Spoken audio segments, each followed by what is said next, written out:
Kisah diawali dengan seorang pria muda bernama Diki berusia 21 tahun asal kota Surabaya yang mulai kuliah di daerah Jawa Barat. Selama kuliah, Diki menumpang di rumah Bude Sarah yang tinggal bersama anak keduanya. Karena anak pertama dan ketiganya bekerja di luar kota, sedangkan suaminya telah meninggalkannya untuk bersama wanita baru. Budenya bernama Sarah, berusia 53 tahun, dengan tubuh yang masih bagus, serta paras yang masih cantik, dan anaknya bernama Dewi, berusia 24 tahun. Bekerja di suatu pabrik kagak jauh dari rumah. Selama Diki menumpang, di sana dia selalu membantu membayar tagihan listrik dan air.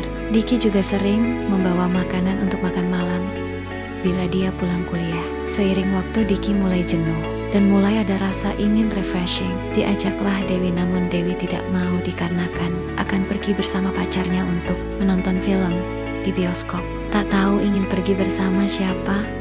Akhirnya Bude Sarah bilang sama Bude saja. Bude juga sudah lama tidak jalan-jalan, Ki. Dengan ragu, Diki menerima tawaran Bude Sarah, dan akhirnya mereka pergi ke suatu tempat rekreasi di kota tersebut. Diki hanya melihat-lihat suasana yang ada. Namun berbeda dengan Bude Sarah. Bude Sarah berfoto-foto dan Diki yang menjadi tukang fotonya. Di sela waktu Diki melihat-lihat foto-foto tadi, Diki memperhatikan ternyata Bude Sarah masih cantik dan masih bagus bentuk tubuhnya. Walau umurnya sudah tidak muda lagi. Sorenya mereka pulang, dan sampai di rumah, Dewi masih belum pulang, dan mereka istirahat di kamar masing-masing. Diki pun tertidur hingga waktu menunjukkan pukul 10 malam. Diki terbangun, lalu keluar kamar untuk menuju ke kamar kecil. Saat Diki sedang di kamar kecil, ada yang membuka pintu tersebut, membuat Diki terkejut dan cepat menoleh ke arah pintu. Ternyata Bude Sarah yang membuka pintu.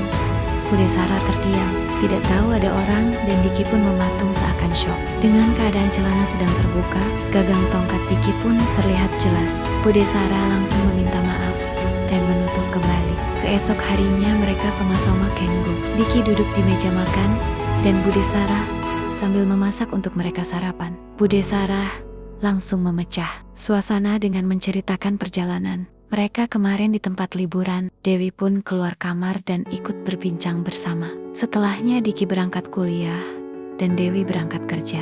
Diki dan Dewi berangkat dengan kendaraan umum karena mereka belum memiliki cukup uang untuk membeli sepeda motor. Sepulang kuliah siang itu, Diki langsung ke rumah. Saat Diki membuka pintu, terdengar suara desahan. Dengan penasaran, Diki menghampiri ke arah suara tersebut. Dengan syok, Diki melihat kalau Bude sedang memainkan gawangnya. Spontan membuat timun Diki mengeras. Sekitar 3 menit, Diki memperhatikan Bude Sarah.